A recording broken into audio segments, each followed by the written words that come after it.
de zolder, ergens in de hoek. Daar staat een hier uit Koffer met in een oude doek.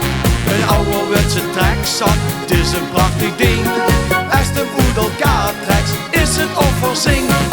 Als het met elkaar trekt, is het offerzing. En mijn opa zag iedereen kan trekken aan een accordeon. Accordeon, accordeon. Iedereen kan trekken aan een accordeon. Een accordeon. Je trekt naar links en dan weer rechts. Maar je moet voorzichtig trekken, anders klinkt het slecht. Iedereen kan trekken aan een accordeon. Een accordeon.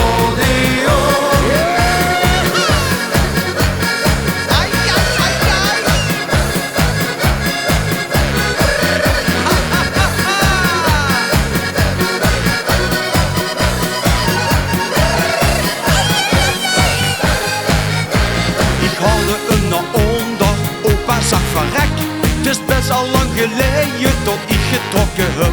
Hij pakte zien een trekzak en speelde heel spontaan. Verliep het toen de Polonaise met zo'n 20 man.